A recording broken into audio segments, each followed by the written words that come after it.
Well, Breaking Dawn Part 1 marks the beginning of the end of the hit Twilight series. And new this morning, our own Gino Salamone sits down with the film's director, Bill Condon. It's a one-on-one interview that you'll see only on 12 News. I can imagine the pressure one feels in taking on these final two movies.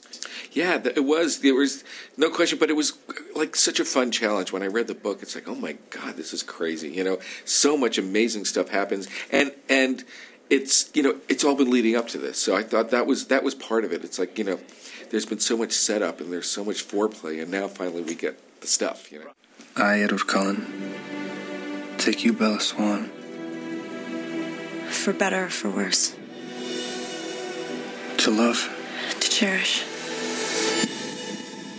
As long as we both shall live.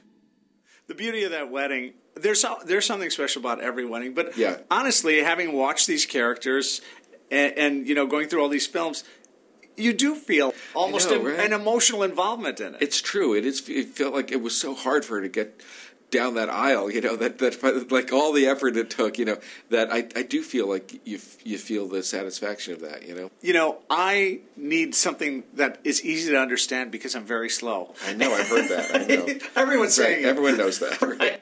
But I have to say that the clarity of this movie and, you know, of the previous films, this one is so easy to follow and it just draws you right in. Yeah, well, I think we tried hard to, like, tell it in a really tight way, you know, just because so much happens. You just want to get on that train and get going, you know. Right. And just so much is said without words in this film. I know.